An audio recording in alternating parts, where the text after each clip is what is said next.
Bom dia a todos e a todas. É com muita satisfação que nós começamos o nosso segundo dia do quarto Simpósio Científico do ICOMOS Brasil, que também é a primeira edição do ICOMOS Grupo LAC, Latinoamérica e Caribe. Hoje nós vamos ter uma mesa redonda muito importante em que nós vamos discutir a questão da gestão do patrimônio mundial com convidados especialistas no assunto. Para coordenar essa sessão, eu vou convidar o também coordenador desse evento, o professor Júlio Ribeiro, da Universidade Federal Rural Fluminense. Bom dia, Júlio. Bom dia, Leonardo, professor Leonardo Castriota, bom dia a todos e todas. É com imenso prazer que damos início a essa sessão extremamente relevante do ponto de vista da temática que está em discussão, né, em relação à conservação do patrimônio cultural, né, no âmbito mundial. A questão da gestão, né, do patrimônio vem assumindo uma importância significativa nos processos de listagem do patrimônio mundial e do patrimônio natural.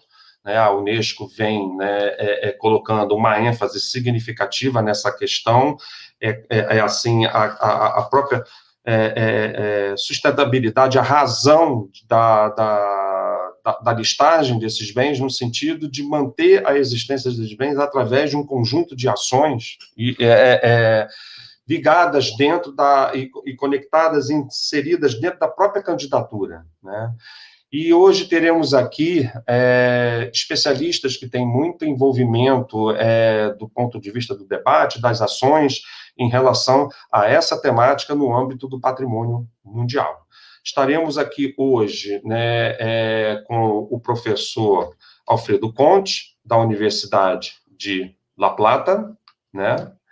Estaremos aqui também com a presença da Jurema Machado, que é, né, uma arquiteta especialista na área de patrimônio, com muita experiência nas instituições de patrimônio, foi presidente do IAFA, trabalhou muito tempo no IFAM e também esteve envolvida numa ação conjunta com um órgão da Unesco aqui no Brasil. E a arquiteta e paisagista Mônica Bahia, aqui da Prefeitura da cidade do Rio de Janeiro e professora também do programa de pós-graduação em arquitetura da Faculdade de Arquitetura da Universidade Federal do Rio de Janeiro. Prazer ter vocês aqui, né? E, neste momento, a gente inicia, então, né, a sequência das apresentações com o professor Alfredo Conte. Bom dia, Alfredo. É um prazer estar aqui, recebê-lo, e colocamos agora à disposição de você a palavra para fazer essa apresentação para nós. Muchas gracias, Julio. Buen día a todas las personas, a todos los amigos y colegas que nos acompañan. Y lo primero que tengo que decir es que mi portuñol es muy malo. Entonces, pido disculpas, pero por respeto a la lengua portuguesa voy a hablar español. Y bueno, y en segundo lugar, lo que quiero decir es un enorme agradecimiento a los amigos de ICOMOS Brasil y en especial a su presidente, Leonardo, por haber organizado no solo este cuarto simposio científico de ICOMOS Brasil, sino este primer simposio científico de los comités de América Latina y el Caribe. Creo que esta es una ocasión histórica para el ICOMOS en nuestra región. Entonces, muchas gracias, Leonardo, muchas gracias, ICOMOS Brasil, y muchas gracias por haber tenido la gentileza de invitarme a participar. Voy a compartir pantalla.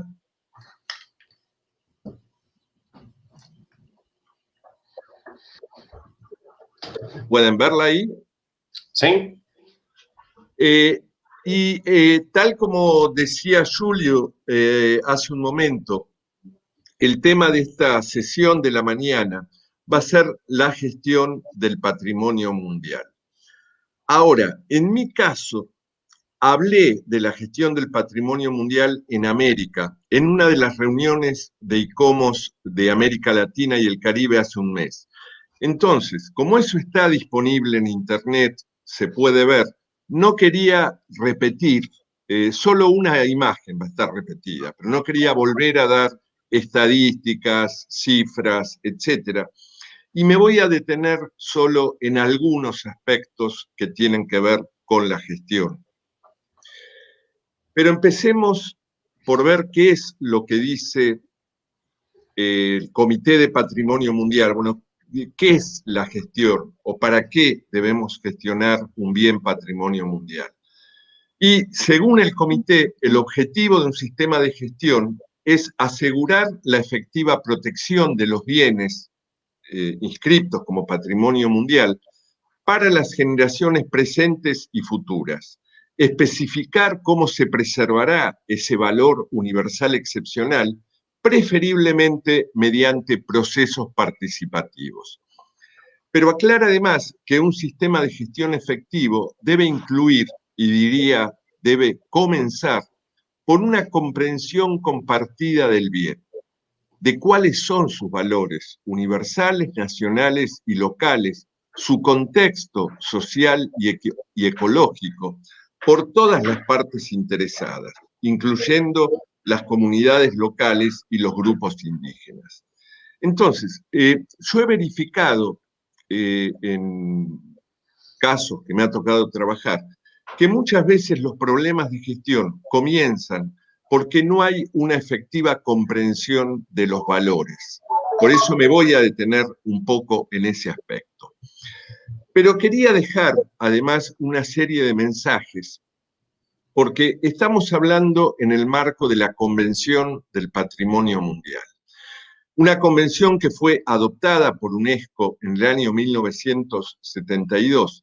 Y quería recordar qué es lo que quiere decir esta palabra convención, porque la palabra en latín quiere decir reunión de personas. Y básicamente se trata de un acuerdo o un pacto entre personas, organizaciones o países. En este caso es un acuerdo entre países que tiene fuerza legal.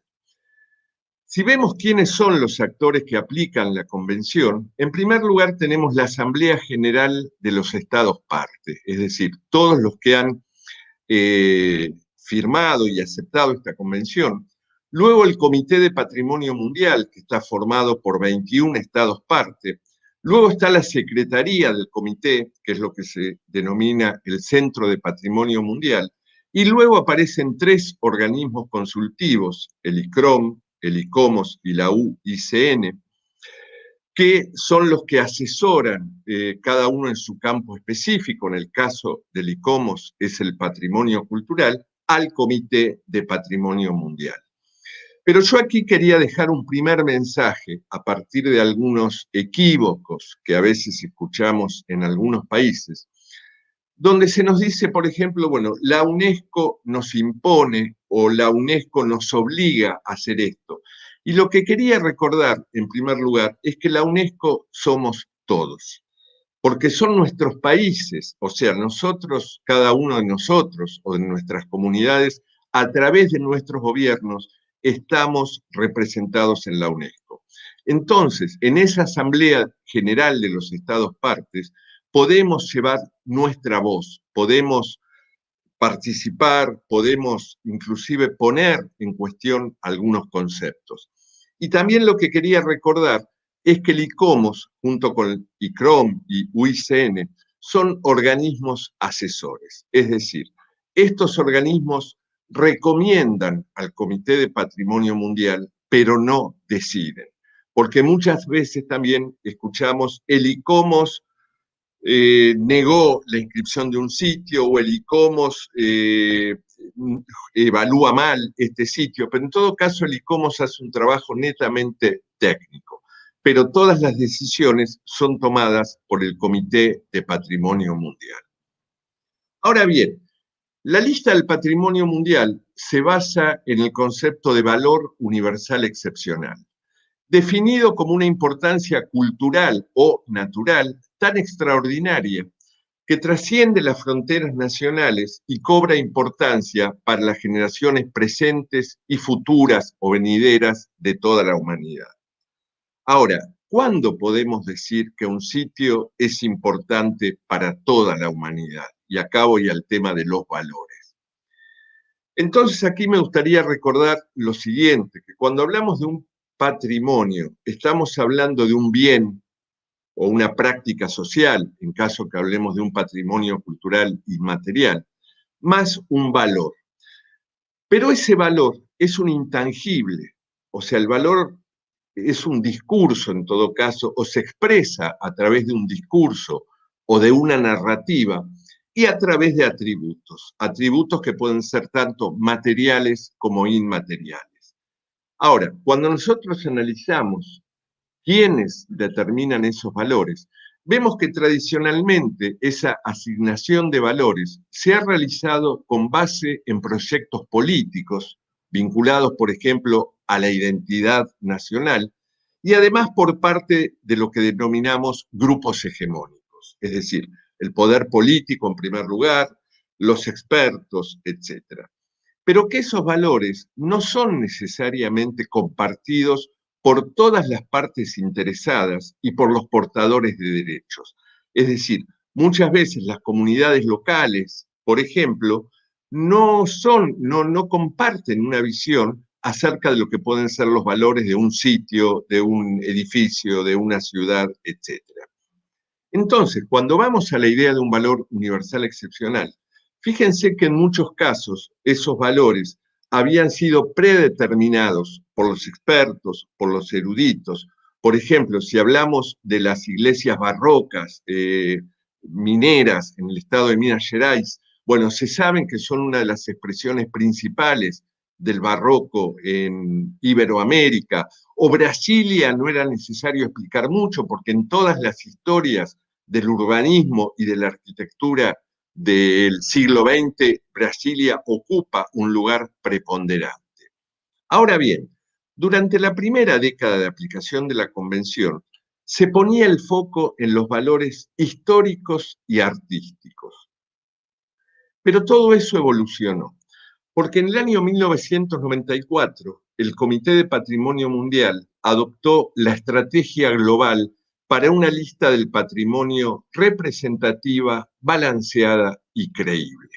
Es decir, lo que se busca es que todas las culturas del mundo estén representadas en esa lista del patrimonio mundial. De ahí que se empezó a tener en cuenta con mayor fuerza la consideración de atributos no solo materiales, sino también inmateriales. Por ejemplo, si hablamos de un paisaje cultural, no es solamente el sitio, sino la gente que vive ahí, la gente que lo trabaja, la forma de vincularse la gente con el territorio. Empezó a haber un mayor balance entre lo local y lo global, y también la consideración en algunas ocasiones de atributos materiales modestos que transmiten valores universales. Justamente ahí he puesto una imagen de Cais do Valongo en Río de Janeiro, donde, digamos, el sitio está declarado Patrimonio Mundial, no tanto porque ese atributo material, esos restos materiales, tengan una excepcionalidad en su diseño o en su construcción, sino por lo que están representando, digamos, por la parte inmaterial, por el vínculo con uno de los episodios más trágicos de la historia de la humanidad. Entonces, fíjense cómo en los últimos años, ya en el siglo XXI, empiezan a aparecer consideraciones que no están solo vinculadas a valores históricos y artísticos, sino también, podríamos decir, a usos de la tierra, a la sustentabilidad, a grupos sociales. Y aquí pongo dos ejemplos. La foto de arriba es un detalle de una casa en el centro histórico de Camagüey, en Cuba, que fue inscrito en el año 2008. Y ahí hacen mención a, bueno, el uso de pilastras, de un elemento arquitectónico, pero vasijas de barro para el almacenamiento de agua. O sea, se llaman tinajones. Son esas tinajas que ven ahí, que como ustedes ven, no tienen obviamente un valor artístico o histórico esencial, pero son una forma característica de, en esa ciudad, almacenar el agua de lluvia y tenerla disponible. O en el caso del último sitio inscrito por Brasil, Paraty e Ilha Grande, Cultura y Biodiversidad, que fue inscrito en la lista del Patrimonio Mundial en el año 2019, en la Declaración de Valor Universal Excepcional, y estas frases están tomadas de esas declaraciones, dice, por ejemplo, que los grupos quilombolas, descendientes de africanos esclavizados durante el periodo colonial, han creado sus propios patrones culturales en el contexto del paisaje de la Mata Atlántica. También se hace referencia a otros grupos, tupí-guaraníes o los grupos caizaras. Entonces, fíjense que todo esto que forma parte, si ustedes quieren, de una cultura popular, de valores que están más vinculados a lo social, a lo antropológico, a las tradiciones, pasa también hoy a ser considerado y a formar parte de un valor universal excepcional. Y quería mencionar esto. Cuando Argentina presentó Quebrada de Humahuaca a la lista del Patrimonio Mundial en el año 2002, la presentación se acompañó por una carta del movimiento indígena de la provincia de Jujuy, que decía, desde esta perspectiva, ellos explicaban primero su perspectiva, sostenemos los pueblos indígenas que los patrimonios no son de la humanidad en un sentido genérico, sino que están espacial y temporalmente situados. Pertenecen a pueblos específicos y es responsabilidad de la humanidad, como en este caso, generar las condiciones para que podamos recrearlos, usufructuarlos y utilizarlos desde nuestra propia cosmovisión del mundo. Entonces, esto me parece que es importante tener en cuenta cuando hablamos o evaluamos la gestión, bueno, de qué manera conviven o coinciden o no coinciden en muchos casos esas distintas visiones o esos distintos valores. Ahora, volviendo a este concepto de valor universal excepcional, como ustedes saben, se basa en tres pilares. Por un lado, cumplir con alguno de los criterios, por otro lado, la integridad y la autenticidad, y desde el año 2005, la protección y la gestión forman parte también de este valor universal excepcional. De ahí es que se solicita que cuando se hace una presentación a Patrimonio Mundial, se verifique que el sitio propuesto cuenta con un sistema de gestión del cual ustedes tienen ahí los instrumentos que propone la UNESCO, ¿no? Por supuesto, medidas legales, límites de la zona, zonas de amortiguamiento. Puede existir un plan de gestión, pueden existir otros instrumentos de planificación urbana y regional. Me voy a detener ahora un momento en las prácticas tradicionales, pero bueno, por supuesto, además, tener recursos humanos y financieros, un sistema de seguimiento, monitoreo, un plan de prevención y manejo de riesgos, y algo que hoy es muy importante, tener previsto un sistema de evaluación de impacto patrimonial. Pero me quería detener un momento en esto de la protección tradicional, porque muchas veces nosotros nos encontramos con sitios que han sobrevivido y han sido protegidos durante siglos, sin tener una protección legal, sin tener un plan de gestión, sin tener instrumentos técnicos. ¿Y por qué han sido protegidos? Porque son las propias comunidades que se han apropiado de ellos, que los sienten como parte de su propia identidad, que los usan, que siguen utilizando la tierra de una manera racional, que aportan significados, que hay una continuidad de saberes. Ahí estamos viendo una de las iglesias de madera de la isla de Chiloé, en Chile, o uno de los puentes del Capac Ñán, del camino incaico, que justamente se van reparando y muchas veces restaurando a lo largo del tiempo, porque persisten los saberes tradicionales y las prácticas tradicionales. Entonces, creo que esta es una cuestión muy esencial cuando diseñamos la gestión o evaluamos la gestión, ver de qué modo esta gestión tradicional contribuye siempre a la protección de los sitios. Esta es la única imagen que voy a repetir respecto a mi presentación sobre el mismo tema de hace un mes, porque esto corresponde al último informe periódico de América Latina y el Caribe, que se presentó al Comité de Patrimonio Mundial en el año 2013. Una de las preguntas era si se está implementando el sistema de gestión. Y ahí tienen ustedes en ese gráfico que la barra verde dice que está parcialmente implementado.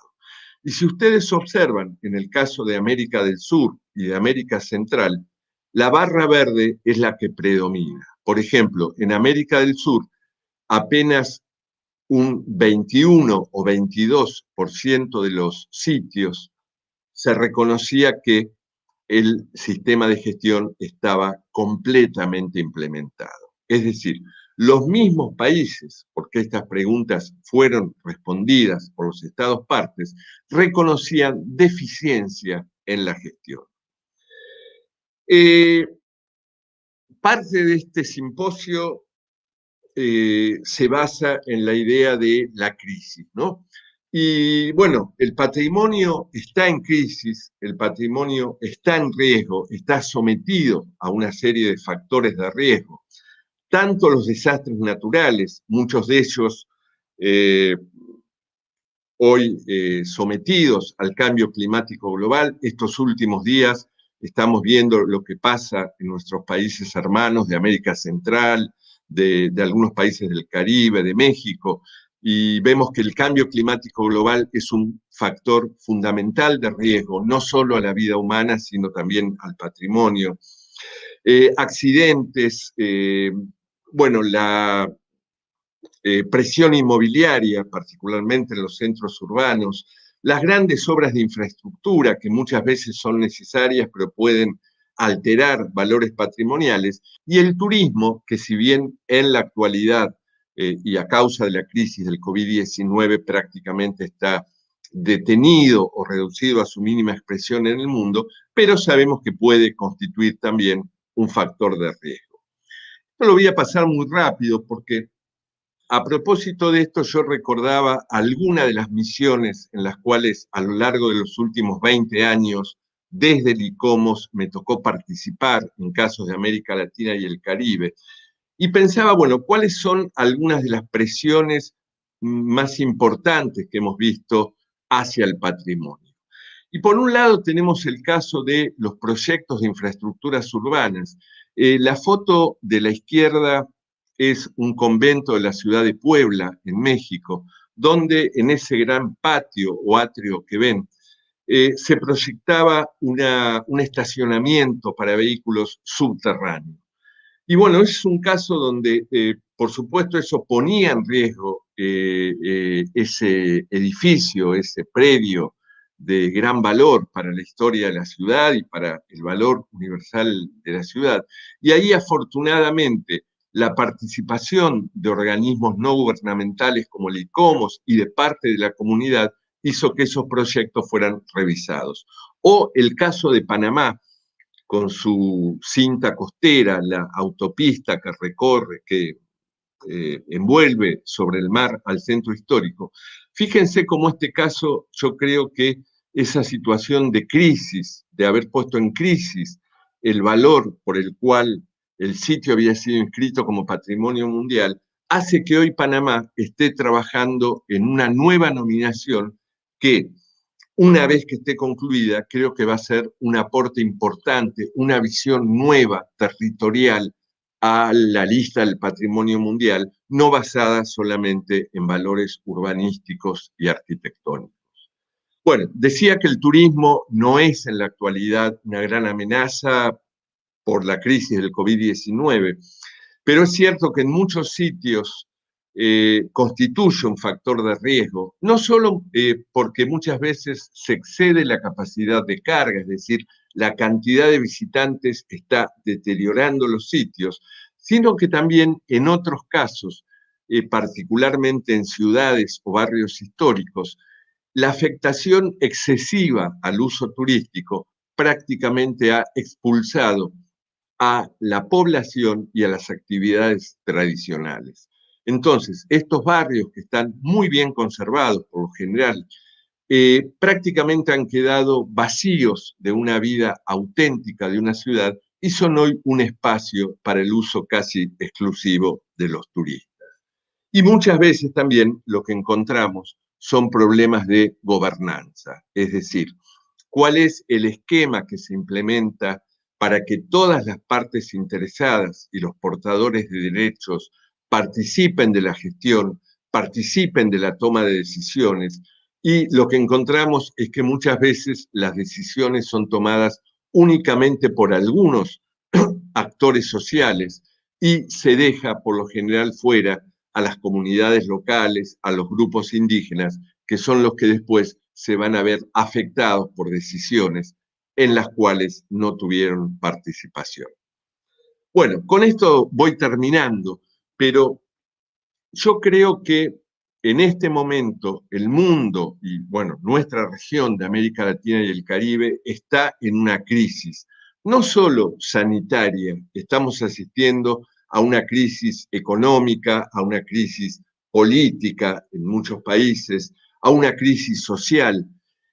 Y de ahí, bueno, quería recordar que en griego la palabra crisis significa separar, separar las partes, y para los griegos era una oportunidad para analizar y para pensar, y para ver cómo esa crisis podía convertirse en algo positivo. Y a mí me gustaría tomar esta crisis en ese sentido. Ahí tenemos un instrumento que son los Objetivos de Desarrollo Sostenible de Naciones Unidas. Es cierto que hay quienes los han cuestionado, pero creo que, más allá que el patrimonio esté mencionado en uno solo específicamente, en el número 11, estos objetivos deben ser leídos en forma transversal y el patrimonio puede contribuir al cumplimiento de muchos de ellos. Bueno, y mi última palabra, para ya terminar, está referida a qué papel juega el ICOMOS en todo esto. Yo empecé diciendo que el ICOMOS es un organismo consultivo del Comité del Patrimonio Mundial, de ahí que tiene funciones muy específicas, pero dado que estamos hablando en este caso de nuestros comités nacionales latinoamericanos, creo que tenemos que tener una actitud más participativa, más comprometida y basada fundamentalmente en dos pilares. Por un lado, la excelencia científica. El ICOMOS, tal como decían sus fundadores, y creo que eso, a pesar de los más de 50 años, sigue vigente, debe ser el máximo organismo científico, profesional, internacional, vinculado con el patrimonio. Y el segundo pilar es justamente la independencia, o sea, un organismo independiente de cualquier presión o de cualquier condicionamiento, particularmente de parte de las instancias gubernamentales. Bueno, con esto termino, creo que he llegado justo al tiempo que me habían asignado. Les agradezco mucho, pido disculpas si hablé un poco rápido y quedo pendiente luego por si hay alguna pregunta. Muchas gracias.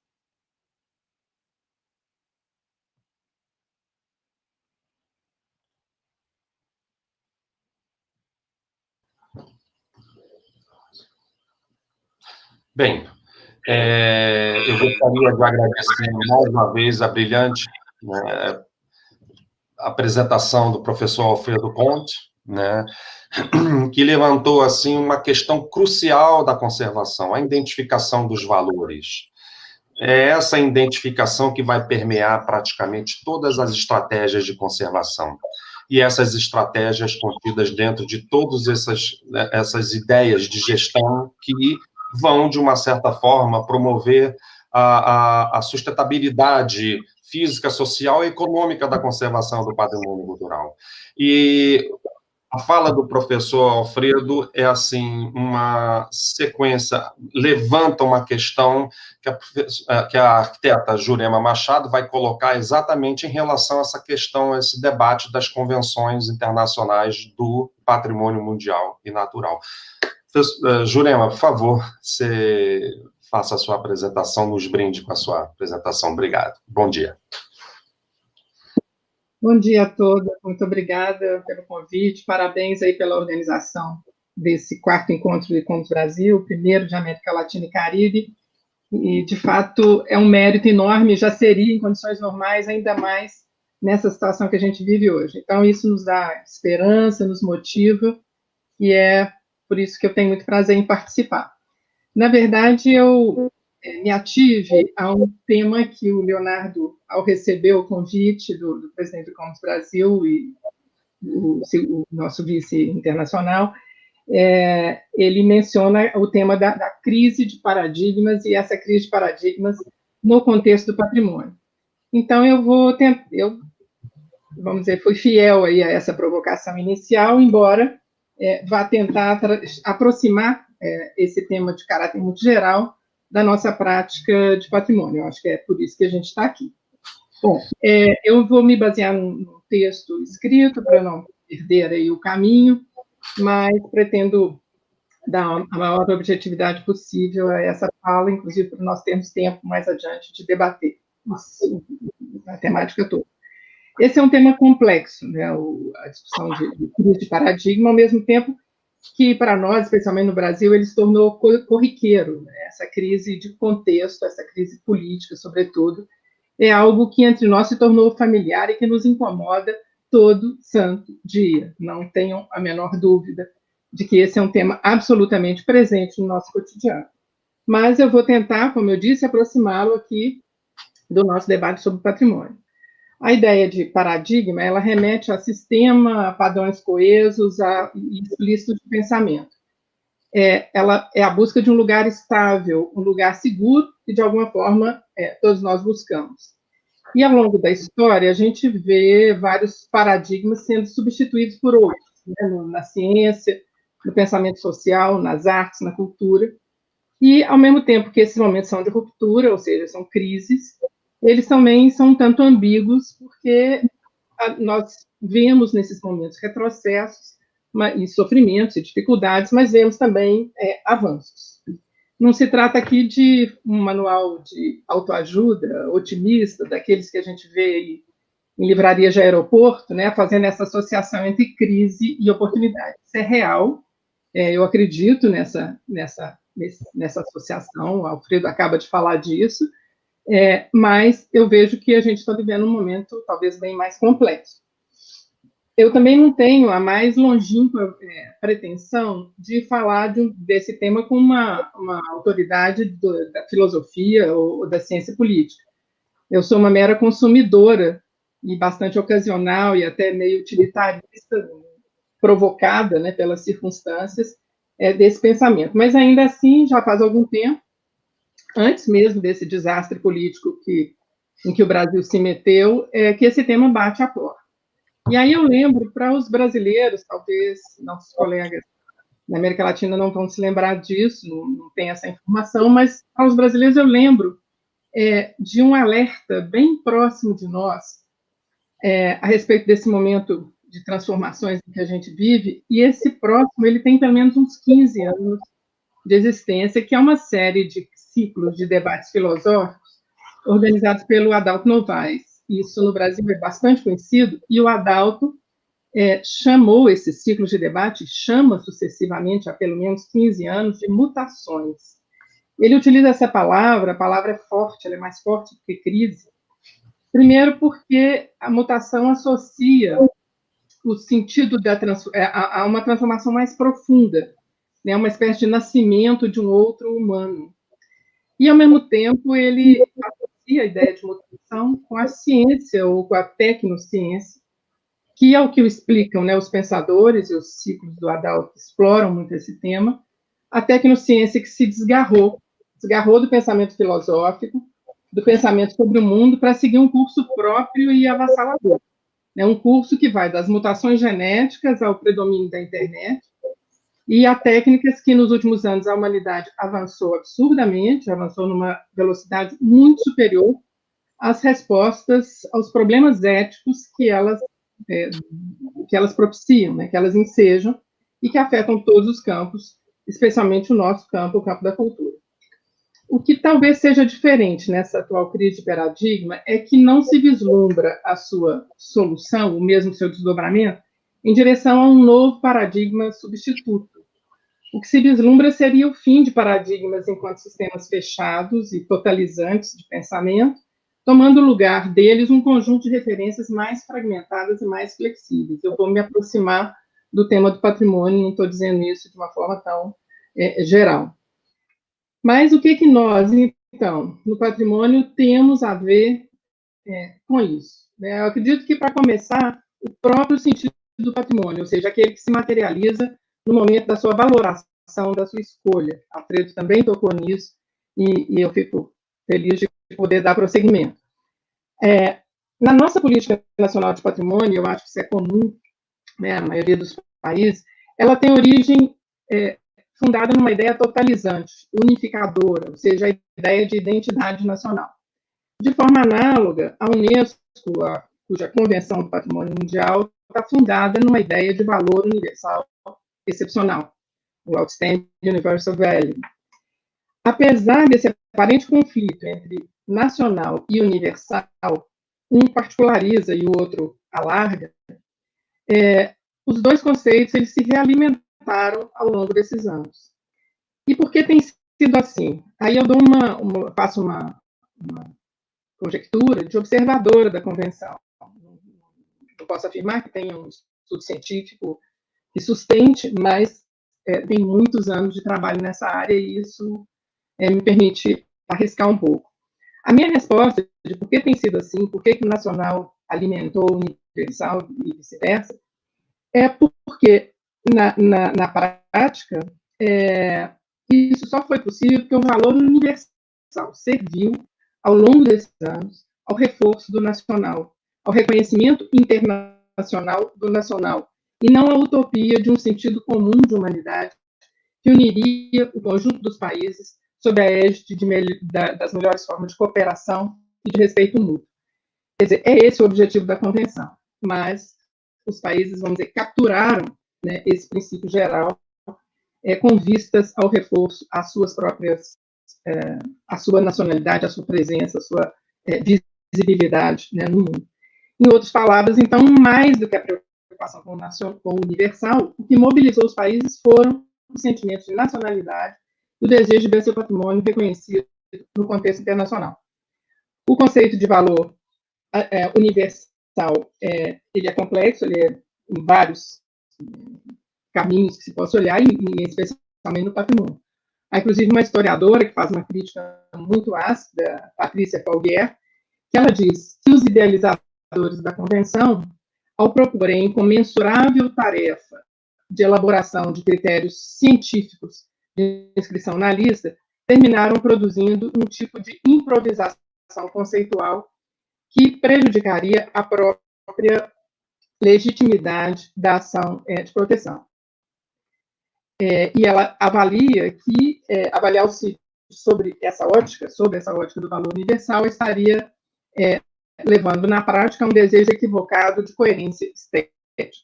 E é um inventário que ela chama, uma listagem que ela chama de casuística. Isso tem, enfim, abriria aí um debate inteiro do e-commerce para discussão, mas tenhamos em mente que há diferentes olhares, né, sobre o trabalho da Convenção. E algum problema existe, né? Não é por acaso que a Convenção ela está sempre às voltas, né? A Unesco e os órgãos assessores, com avaliações e revisões, o que é muito positivo. Elas acontecem, sobretudo, por ocasião dos aniversários, dos 20 anos, dos 30 anos da Convenção, dos quase 50 agora, e nesse momento das avaliações, o ICOMOS é um ator central. Assim foi com a avaliação do Leon Pessuil, da década de 90, né, que gerou a estratégia global, depois há uma extensa análise do ICOMOS, né, liderada pelo Jukka Jokilato, que terminou em 2004, um estudo. Também, atualmente, eu não acompanho mais de perto esse tema, mas eu observei que a Unesco vem discutindo, sobretudo, a tendência recente do comitê, né, ou seja, que é o órgão político da Convenção, alterar sucessivamente as recomendações do ICOMOS no que diz respeito às candidaturas. O documento da Unesco menciona que, desde 2010, há entre 80% a 90% das recomendações do ICOMOS que são alteradas no momento do comitê. ao ponto de, na reunião do Bahrein, em 2018, ter-se feito a inscrição de bens não recomendados pelos órgãos assessores. Isso aí é absolutamente excepcional e é extremamente negativo do ponto de vista da credibilidade, né, que o Alfredo também mencionou, do instrumento. Bom, esses esforços, eles se apegam, né, da Unesco, do ICOMOS, a uma crença de que uma maior racionalidade, com essa maior racionalidade, seria possível frear essa ação política dos países, num contexto que é político na origem. Ou seja, o que está em jogo são esses valores da nacionalidade e não o valor universal. Não estou dizendo que isso seja bom, estou dizendo que isso é real. O desafio seria, então, para 2022, retomar o valor universal como uma questão chave, por meio de mais restrições nas diretrizes operacionais, ou seja, no regulamento da convenção. Eu sou cética com relação a esse caminho, ou apenas, ou exclusivamente esse caminho, porque, por mais que os processos vindos dos países possam estar contaminados pelos piores motivos, pela promoção pessoal de lideranças políticas, pela projeção de grupos políticos, ou pelo foco excessivo no turismo ou na promoção. Então, qual que seria o caminho? Né? Nós estamos falando de crise, falando de reflexão em favor de mudanças. Aí eu volto à experiência do Brasil falando do IFAM, porque o IFAM é o principal interlocutor do país junto à convenção. Não estou dizendo que o IFAM tem a resposta, vou dizer que, da minha experiência, eu vislumbro parte dessa resposta. Se olharmos a história da relação do IFAM com a Unesco, e mesmo depois, antes da Unesco, e mesmo depois dela, o que a gente observa no órgão nacional de patrimônio é que ele sempre se valeu da política de cooperação internacional proposta, né, em linhas gerais, por cada governo, isso no governo Getúlio Vargas é claríssimo. O IFAM se valia dessas diretrizes gerais da política internacional para fazer, sim, um bom papel no plano internacional, mas buscando, em última análise, ganhos para dentro do país, ou seja, buscando reafirmar e fortalecer a própria política interna de proteção do patrimônio. E eu vejo que a Convenção de 72, pode parecer até agora, na minha fala, que eu sou absolutamente crítico com relação à Convenção, eu não sou, eu acho que ela tem valores enormes para serem internalizados pela política nacional. Isso, inclusive, era um debate que eu tinha no IFAM, que muita gente não via assim, achava que era uma mera seleção de excepcionalidades e belezas, e que isso não interessava a política de patrimônio. Mas eu vejo que sim, porque tem lições muito importantes para serem internalizadas, e eu cito algumas. Essa busca por critérios mais sistemáticos e menos reativos para a valoração de bens. Não vou discorrer sobre cada um deles, porque não daria tempo. As listas tentativas são um instrumento da Convenção e elas são uma forma de antecipação e de planejamento da política de proteção. Isso deveria ser adotado em nível interno. A adesão a diretrizes conceituais e filosóficas da preservação construídas coletivamente no plano internacional. Nós bebemos, nos alimentamos dela todo o tempo. Atenção aos riscos, desastres naturais e às mudanças climáticas, temas que passariam ao largo da política nacional, e muitos ainda passam, não fossem pautados pela agenda internacional. E eu vejo também uma questão que me parece preciosa na atuação da Unesco e na sua relação com os órgãos assessores, que é essa construção dessa engrenagem de cooperação e mobilização, que que seria muito bom replicá-la, né, guardadas as proporções e os atores, os diferentes atores, no plano nacional. Eu vejo que tem a questão da sintonia da proteção com planos diretores urbanos e com planos de manejo, é um tema pautado pela Unesco, que passou a entrar como um momento decisivo das inscrições, né, das candidaturas, que o IFAM, durante muito tempo, ou resistiu ou desconheceu, e que ainda hoje não é tão simples assim transitar vamos dizer, essa sintonia no âmbito da instituição. Ou seja, como gestora, né, que fui dessa instituição, eu vejo que preparar o dossiê e sair bem, né, ter sucesso na candidatura, é quase que um preço que se paga para, internamente ao país, conseguir empurrar, projetar, estimular uma bela agenda. Né? E ocorre que mudar, que é o que eu vejo nas tentativas da Unesco de revisar, mudar sem fazer mudança substancial, parece que não tem mais chance. Né? A convenção e a sua visibilidade, elas se tornaram mais fortes, né? A criatura tornou-se mais forte do que o criador. E é preciso ter coragem para admitir que não será o esforço, o reforço das grades do paradigma, né, vamos dizer assim, que vai levar a bons resultados. E qual que seria, então, a solução? Por que eu digo isso? Que a gente repete os problemas e tenta achar soluções dentro do mesmo paradigma. Todas as avaliações, elas detectam, né, essas todas que eu citei, de forma muito repetitiva, quais são os principais problemas? São lacunas de representatividade de tipologias, lacunas de bens, lacunas de regiões do mundo, lacunas de períodos históricos, etc. E em todos os países, reforça a questão da incapacidade da gestão em nível nacional. O Alfredo mostrou isso com aquele gráfico que o verde, que é o parcialmente implementado, predomina, né, nos países, no sistema de gestão. E aí eu lembro que a Unesco tem um outro instrumento, que é a recomendação sobre a proteção em nível nacional do patrimônio cultural e natural. Ela é uma recomendação, não tem a força da convenção, mas ela nasceu junto com a Convenção do Patrimônio Mundial, em 16 de novembro de 72. A certidão de nascimento dela é a mesma, é uma irmã gêmea, literina, da convenção mais famosa da Unesco. Uma irmã gêmea, mas que não tem a graça e o brilho, né, da sua irmã maior. Esse parece, para mim, ser o foco. Por que não reforçar essa recomendação ou associá-la, né, o seu cumprimento, às ações e premiar os países pelo seu desempenho interno, que é um tema que a Convenção do Imaterial tenta fazer, mas também não tem muito sucesso. Os países não estão muito interessados nisso. Eles querem ficar bem na fita lá com seus bens na lista do patrimônio imaterial da humanidade. Bom, e aí eu vou tentar voltar ao tema do início, a questão da identidade nacional como valor universal, para caminhar, então, para as conclusões. Na verdade, se a ideia de identidade nacional, assim como valor universal, se elas estão em xeque, o que parece ser um novo paradigma é estimular esse espírito crítico.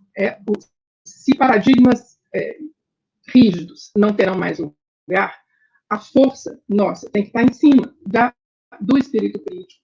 E é para ele que nele que a gente tem que investir. Qual o sentido de se pensar, por exemplo, e eu sei que se reflete sobre isso, mas traduzir isso em instrumentos e ações, o sentido do patrimônio como referência de grupos sociais e comunidades, de inserir, de fato, o patrimônio na agenda de desenvolvimento humano, de cuidar das cidades. As cidades são uma agenda da qual a Unesco tem medo, porque ela é uma agenda difícil, é uma agenda complexa, né?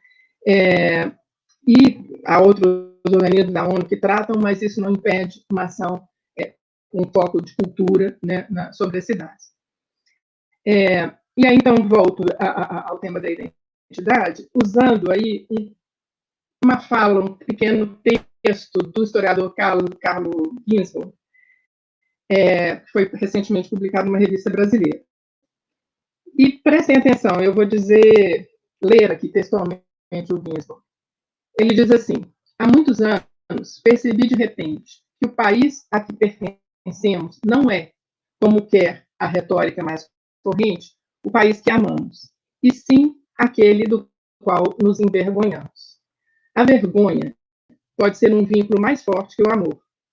Repetidas vezes, minha descoberta com amigos de diferentes... Repeti várias vezes essa descoberta e atestei com amigos de diferentes países. Todos reagiram da mesma forma, com surpresa. Imagino que muita gente pode estar surpresa de ouvir isso. Seguida novamente de uma completa concordância, como se a minha sugestão fosse uma verdade evidente por si só.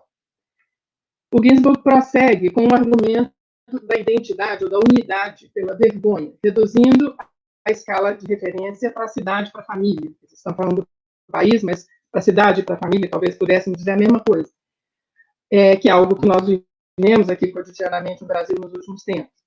E assim,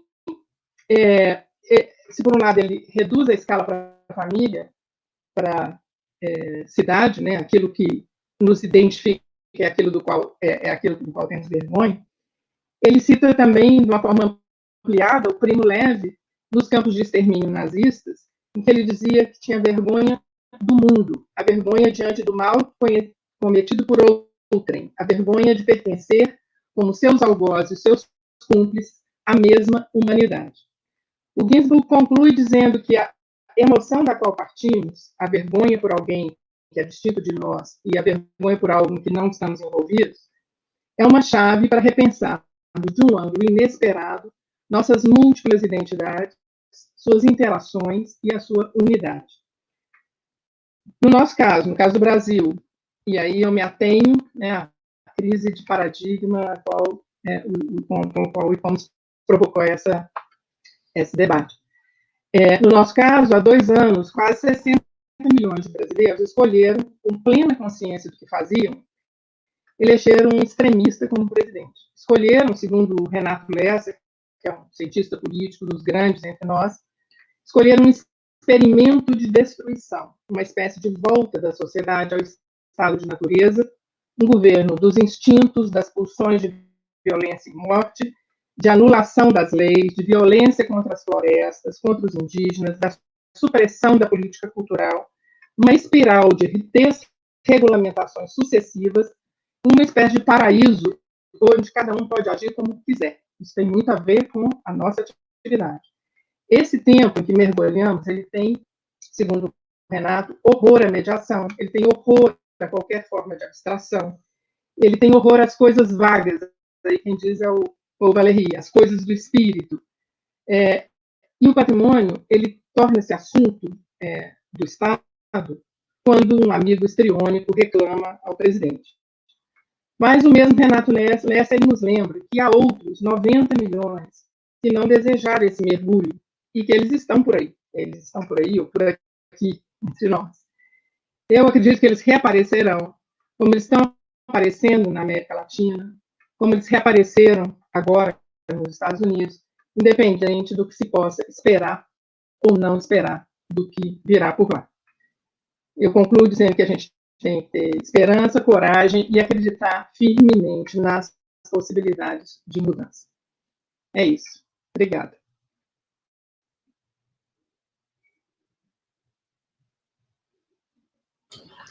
Bem, eu gostaria de agradecer a brilhante contribuição da Jurema, que dá uma sequência interessante nas discussões levantadas pelo Alfredo na questão dos valores e a discussão desses valores dentro de dois âmbitos importantes aqui para a discussão, que é a questão da Convenção do Patrimônio Mundial e desse momento de crise que nós estamos vivendo, né? E a observação bastante interessante da Jurema, que a questão do universo da conservação do patrimônio cultural, ele transcende a questão das excepcionalidades e incluem também, né, os contextos locais, os contextos regionais e nacionais, né? Então, e com essa ponte, a gente conclui as falas de hoje com a Mônica, que ela vai, de uma certa forma, dar uma sequência nessa questão aí da discussão geral e contextualizada do tema e chegando numa questão específica aqui, que é a experiência dela no Rio de Janeiro. Mônica, a palavra é sua, bom dia, seja bem-vinda. Bom dia a todos, bom dia, Júlio. Eu gostaria de agradecer imensamente a oportunidade de estar nessa mesa e partilhar dessa discussão. Eu gostei muito e parabenizo aos palestrantes que fizeram contribuições belíssimas e de uma sinergia impressionante com o momento atual e com assim, o relato que eu vou trazer aqui. A minha contribuição é bastante mais singela. Eu venho fazer simples relato de um movimento social, um movimento internacional, global, uma iniciativa que está sendo gestada por pesquisadores, por ativistas, que se debruçam sobre essa questão do patrimônio mundial e sobre a sua conservação, e que estão criando, né, uma rede mundial para discutir o estado da arte da conservação do patrimônio. Eu gostaria de compartilhar aqui a minha tela. Vou fazer a apresentação. Um minutinho.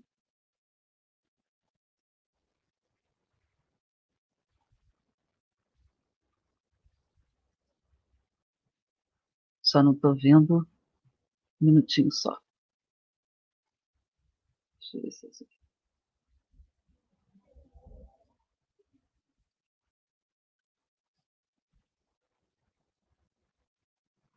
Não. Um minuto, eu vou tentar de novo.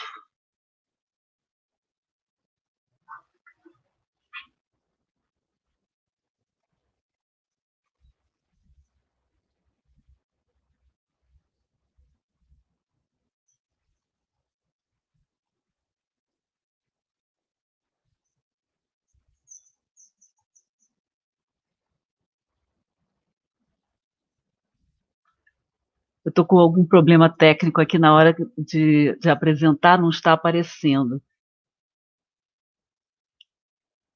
Um minutinho que a gente já vai resolver esse assunto.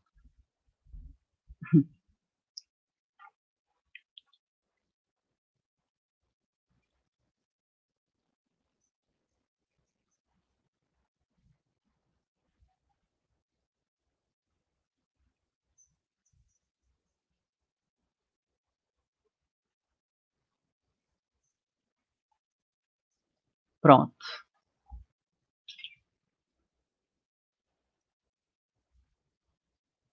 Vocês conseguem ver a minha tela?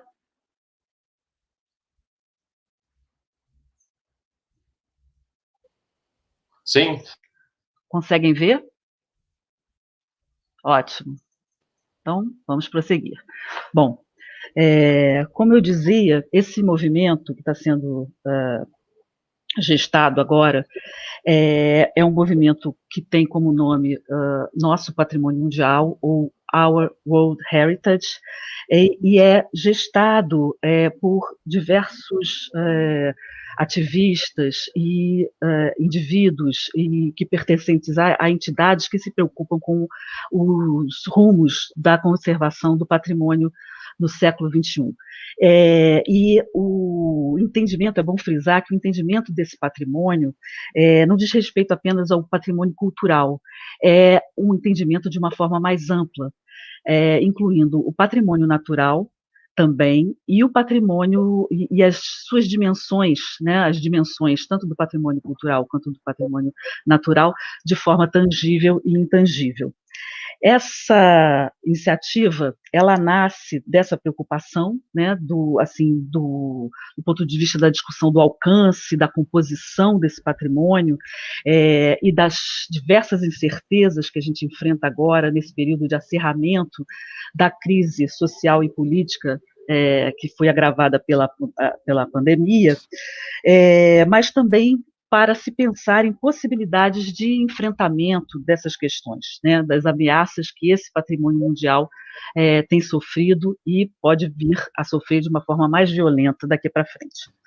Essa iniciativa, então, nasce no bojo da preparação das comemorações do aniversário da Convenção de Patrimônio Mundial, vai fazer 50 anos em 2022.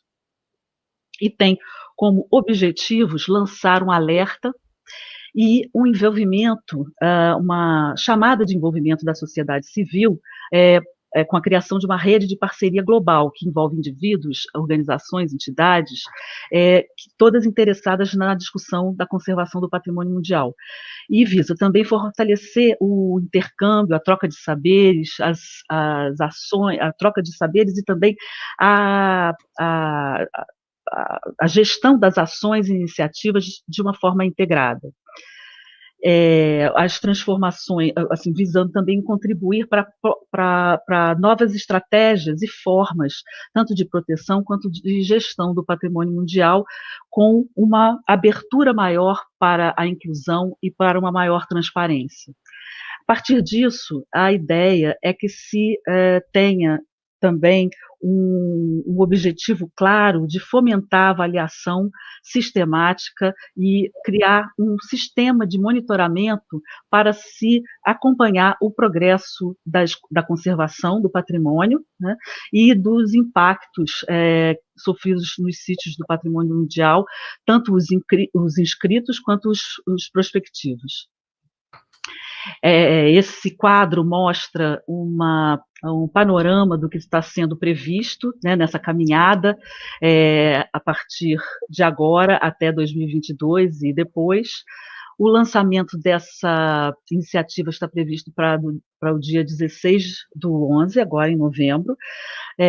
São diversas atividades, mas assim, o primeiro encontro é um encontro grande que vai haver do ponto de vista global, com alguns especialistas, e esse encontro vai dar início a algumas atividades, né, do ponto de vista nosso aqui do Brasil. Fazemos parte de uma rede que está sendo formada ainda está em formação, mas está sendo capitaneada aqui no Brasil pela Universidade Federal do Rio de Janeiro, e com a parceria da Universidade de Bolonha, da Universidade de Nova York, em Abu Dhabi, e de algumas universidades na África, no Oriente Médio e na Turquia. Assim, em linhas gerais, o ano de 2021 vai ser um ano de preparação, né, para o grande evento de 2022. Então, estão previstos fóruns mensais, que envolvem um grande debate internacional em todos os meses, com temáticas específicas, que eu vou mencionar logo após, e debates regionais e exposições também, e concursos nos diversos temas. Esse grande encontro global, então, está previsto para 2022, e nesse encontro vão ser discutidos todas as recomendações, todos os resultados desses debates que a gente promover em 2021. Nesse sentido, assim, a chamada geral é para que haja um envolvimento maior da sociedade civil como um todo, dos movimentos sociais, dos diversos níveis governamentais, das associações de moradores, das associações de empresários, enfim, de toda uma gama de segmentos sociais que possam estar contribuindo para essa discussão. E, finalmente, a partir de 2023, a ideia é que, a partir dessa consolidação da rede global, se possa efetivar esse sistema de monitoramento a ser gerido pela sociedade civil. Esses, então, são os fóruns temáticos previstos. Como eu mencionei, em cada mês está sendo prevista uma discussão com diversas atividades. O mês de janeiro é dedicado aos impactos da tecnologia da informação na questão da conservação do patrimônio. O mês de fevereiro vai tratar do turismo. O mês de março, da diversidade, equidade e gênero.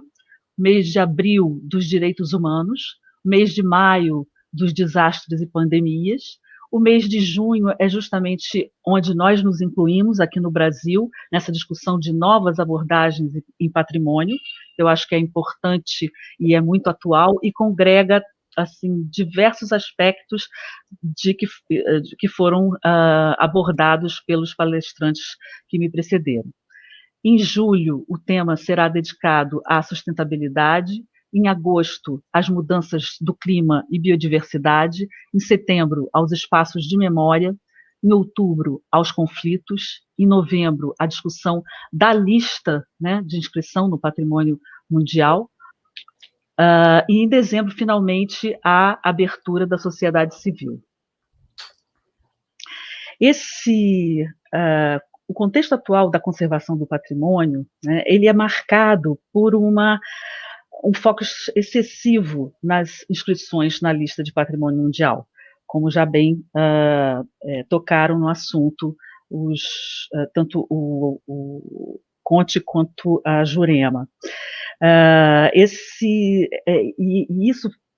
ocorreu e se agravou ao longo do tempo em detrimento de uma visão de proteção mais integrada entre o patrimônio natural, o patrimônio cultural e também nas dimensões material e imaterial desse patrimônio.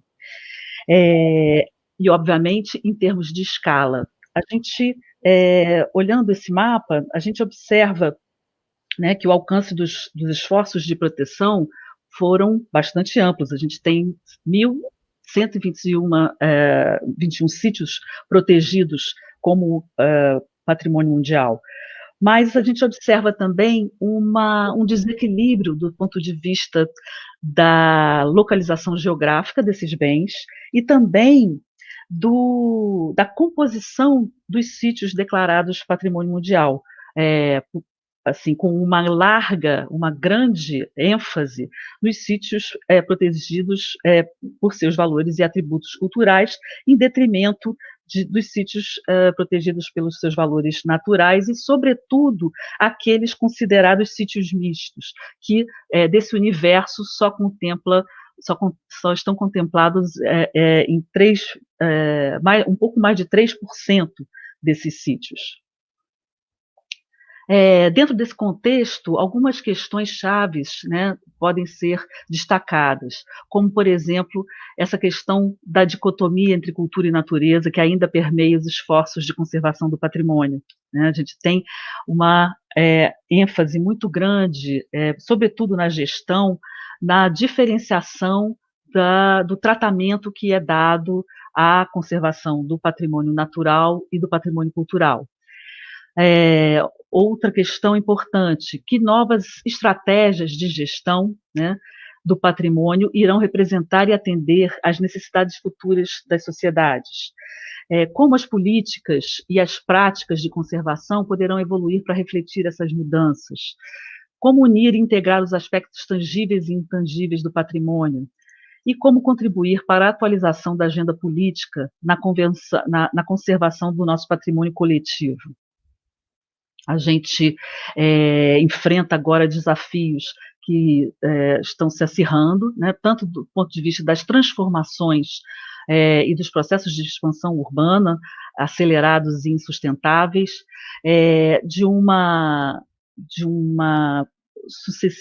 sucessivas ameaças às áreas protegidas, sobretudo em relação à redução de sua área territorial, das questões de desmatamento, de incêndios provocados, da eliminação da proteção também, das grandes questões que nos trazem, que nós estamos vivenciando, das mudanças do clima, o turismo predatório, os conflitos socioambientais e armados, os êxodos transnacionais que a gente observa e tem observado com cada vez mais frequência, as questões de desapropriações nos processos de conservação nacional e transnacional, e tudo isso com uma grande consequência para um esgotamento entre as relações entre sociedade e natureza. Em relação às questões propriamente conceituais e metodológicas, tanto o Conte quanto a Jurema já tocaram nessa questão, mas acho importante mencionar que o que se propõe agora é um período de reflexão, né, e reflexão crítica sobre a evolução desses conceitos no patrimônio, tanto nas convenções quanto nas candidaturas, como é que isso tem sido feito nas últimas décadas, fortalecer uma tentativa, ao menos, de um olhar e uma abordagem mais transversal entre as convenções, revisar ou contribuir para revisar esses critérios de seleção e os métodos de identificação desses sítios a proteger, pensar em conjunto em novas categorias de patrimônio, né, sobretudo na importância de que essas novas categorias venham a contribuir para a integração entre as dimensões tangível e intangível do patrimônio, na reinterpretação do valor excepcional universal, como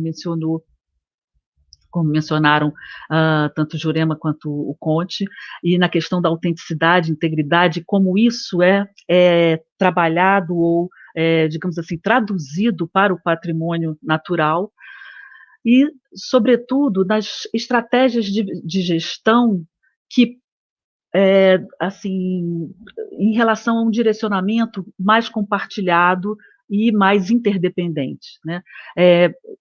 Meus antecessores também já tocaram nessa questão, eu acho que ela é primordial e tem a ver com a minha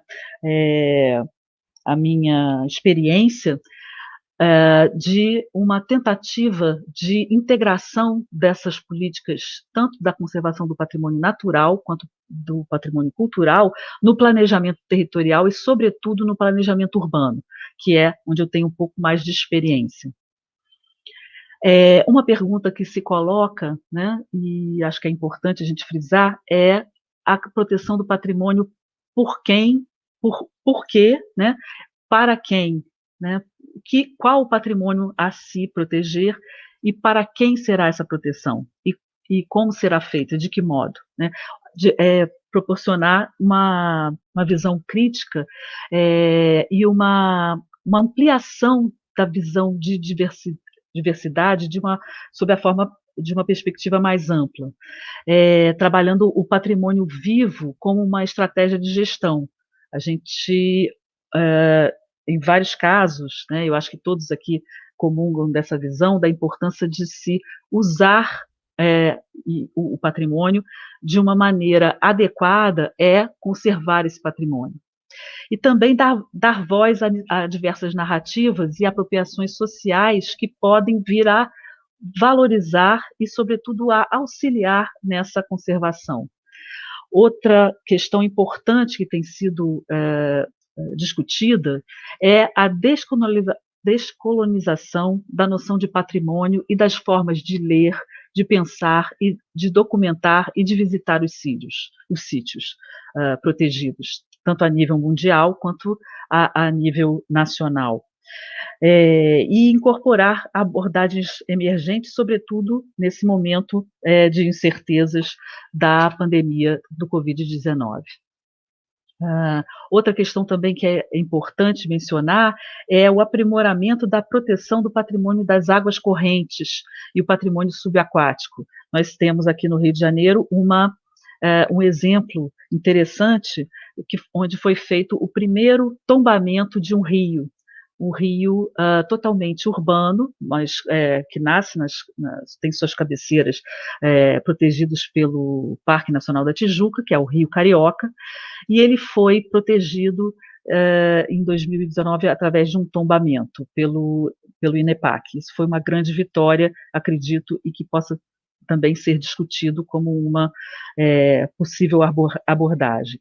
Outras questões importantes dizem respeito à memória e aos sítios de consciência e sítios sagrados, e as ameaças que eles sofrem, não só aqui, como a gente verifica nos terreiros das regiões de origem africana, mas também em outras partes do mundo, como, por exemplo, no túmulo de Nelson Mandela, na África do Sul. E essas questões da preocupação dos sítios, da preservação dos sítios de consciência e da sua valorização é muito importante, assim como do papel da arte e, sobretudo, da arte urbana como forma de expressão e de resistência.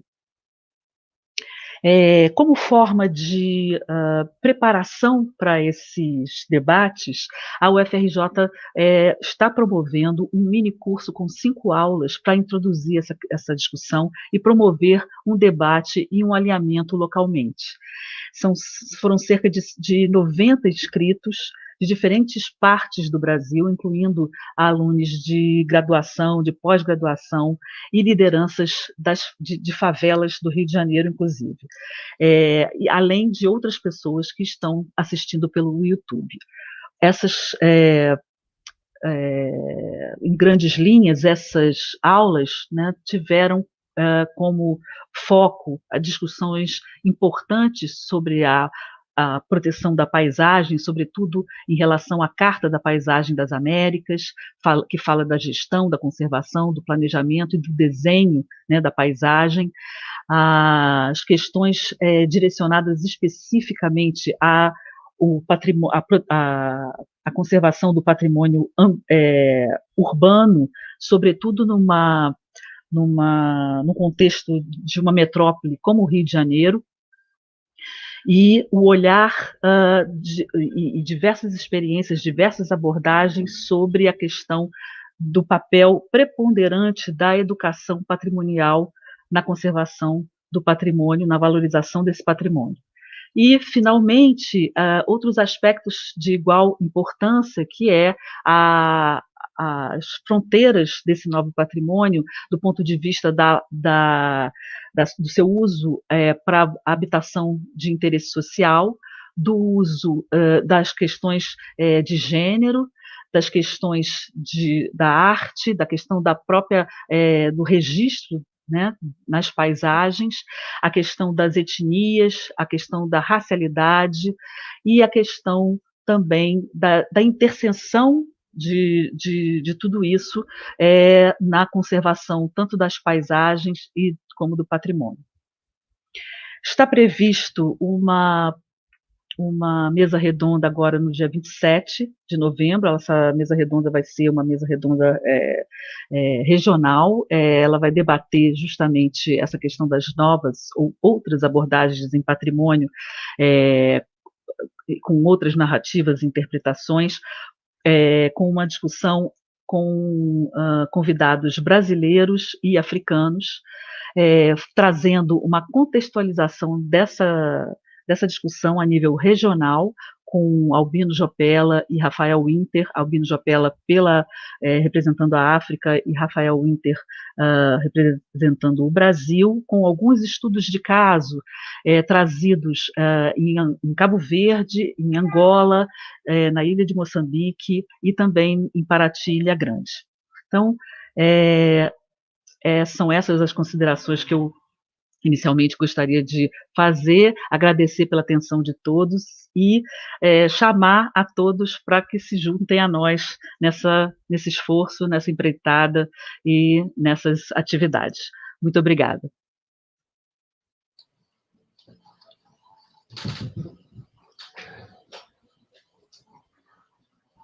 Mônica, eu gostaria de parabenizar a tua fala, especialmente essa iniciativa, que é, assim, extremamente importante, a discussão dentro, né, de um novo olhar do patrimônio, na descoberta desses novos valores, né? Acho que a mesa aqui fechou de uma forma, assim, bastante interessante, porque o Alfredo, ele começa com essa discussão dos valores, né, e chega em você, né, com essa iniciativa do movimento social, numa discussão, né, global desse olhar do patrimônio mundial, que é, assim, eu considero, né, o futuro da conservação.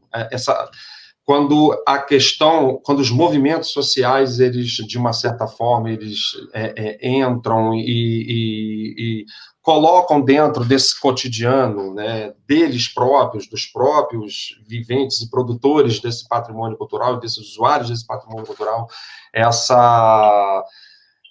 toda essa nossa iniciativa, todo esse nosso arcabouço de ideias e de ações dentro do cotidiano do patrimônio, né? Então, isso dá, assim, uma sustentabilidade imensa a todo esse conjunto de iniciativa aqui.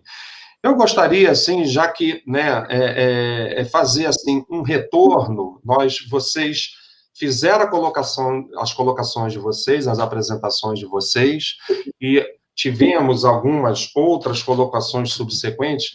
Eu gostaria, assim, que cada um fizesse uma retomada, assim, né, de cada parte do que foi falado, do que foi dito, do que foi repercutido nas demais falas, para a gente fazer aqui uma síntese de toda essa discussão. Ô, Mônica, eu só faço aqui uma pergunta, porque aqui no chat perguntaram se essa reunião do dia 16 ela vai ser aberta ao público. Sim, sim. É mundial. Vai ser uma transmissão mundial que vai ser feita, assim, vai ser divulgado o horário e todos estão convidados a participar.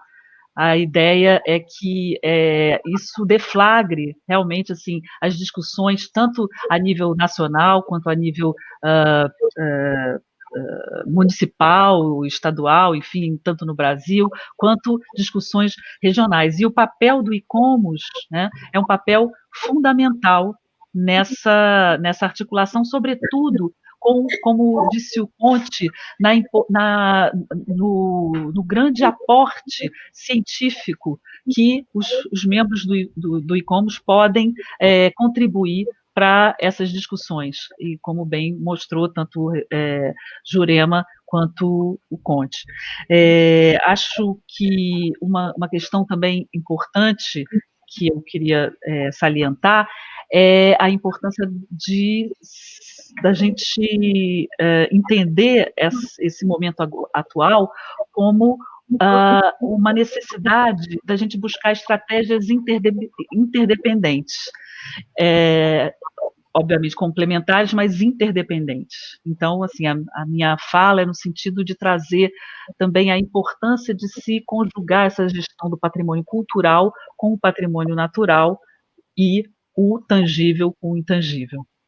Mônica, onde é que essa informação da reunião vai estar disponível, por favor? Eu vou disponibilizar aqui o site que está sendo criado, eu esqueci de mencionar isso, está sendo criado um site dessa iniciativa, né, um website, e lá vão ter disponíveis tanto a agenda dos encontros, quanto o que está sendo previsto, quanto as pessoas que estão estão envolvidas nessa organização. Vou colocar já aqui. Perfeito. Alfredo, suas considerações finais, por favor. Sí, cómo no. Muchas gracias, Julio. Bueno, en primer lugar quisiera felicitar a mis dos compañeras y amigas que han compartido este panel y agradecerles porque creo que han hecho aportes muy importantes y que además se vincula lo que uno dijo con lo que dijo otro, ¿no? Aunque no nos habíamos comunicado antes. Yo quisiera hacer una síntesis en este sentido. Jurema habló de una crisis de paradigma y creo que este paradigma de un patrimonio mundial es lo que está en crisis en este sentido.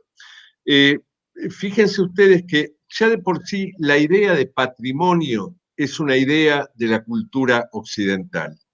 Por eso yo ponía esta carta de los pueblos indígenas, donde ellos tienen otra visión. Y la idea de un patrimonio mundial, o sea, de algo que sea importante para toda la humanidad, también es una idea occidental que luego se ha esparcido, digamos, a todas las regiones del mundo. Pero que creo que una de las grandes crisis que se plantea ahora es cómo conciliar esos valores locales o esas culturas locales con una significación universal.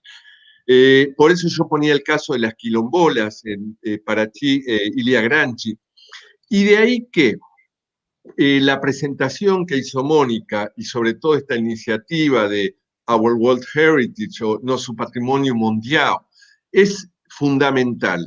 Creo que justamente este paradigma que está en crisis debe ser revisado. De hecho, todos los temas, mira, los he anotado todos porque creo que todos los temas son esenciales y son fundamentales. Pero nuevamente yo quisiera cerrar diciendo esto. Ver justamente esta crisis, porque a todo lo que yo mencioné de crisis sanitaria, económica, social, política, creo que también debemos hablar de una crisis conceptual en este momento. Entonces, tomemos esta crisis conceptual como una oportunidad para volver a pensar todas estas cuestiones, todos estos asuntos y ver de qué manera a partir de 2022, que esta convención va a cumplir 50 años, podemos avanzar. Quisiera cerrar con esto. La Convención del Patrimonio Mundial y el Sistema Patrimonio Mundial tiene muchos problemas. Yo creo que uno de los principales problemas de los últimos años es la gran politización que tiene, ¿no? Pero creo que también es un instrumento válido. Es un instrumento válido y que lo tenemos que defender, porque en definitiva es lo que genera un espacio para que todos podamos estar trabajando juntos por nuestro patrimonio. Gracias. Alfredo, muito obrigado. Jurema, suas considerações finais, por favor.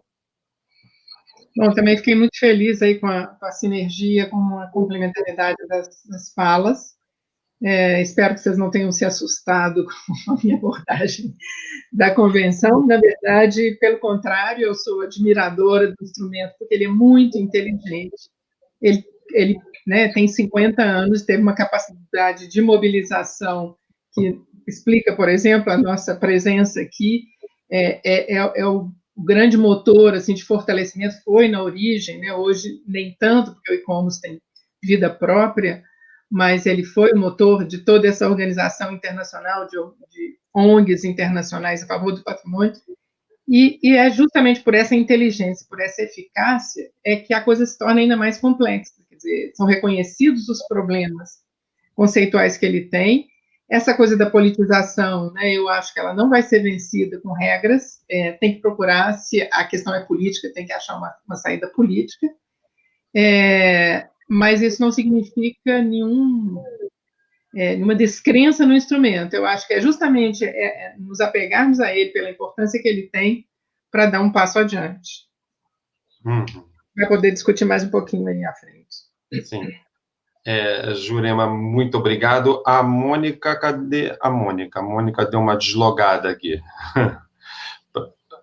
Eu acho que deve ter caído o acesso. Ela mandou uma mensagem aqui agora, não sei se ela mudou qualquer coisa e saiu do ar. Não, ela está colocando aqui a divulgação do... Eu vou até colocar para os comentários. Depois eu divulgo, ela está aqui colocando, eu salvei aqui para divulgar o encontro do dia 16. Mas eu acho que aconteceu algum problema com a Mônica. Eu acho que ela deslogou, não sei se deve ter caído a conexão dela, mas, enfim, eu gostaria de agradecer aqui a participação de todos vocês. A mesa foi, assim, extremamente conectada, um tema introduzindo o outro, as falas foram, assim, de uma forma extremamente encadeadas, né?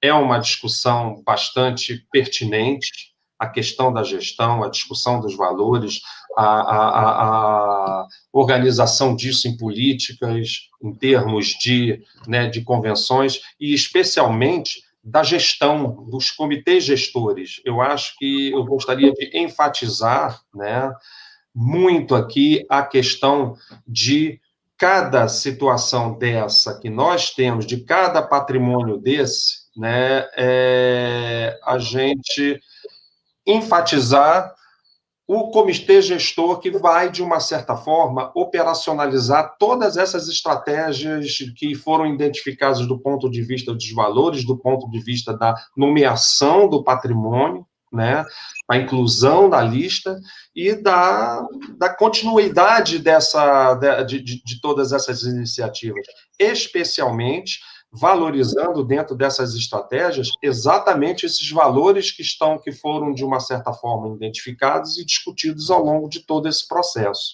Então, eu gostaria de agradecer a todos vocês e convidá-los para 11h20 termos aqui o Café do Conhecimento com a arquiteta Tereza Patrício, que vai estar presente aqui com a gente às 11h.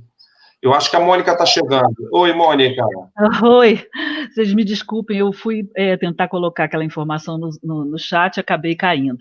Mas eu só queria mencionar isso, que eu coloquei a informação do horário, onde vai acontecer esse fórum de lançamento dessa iniciativa e também do website que já pode ser visitado.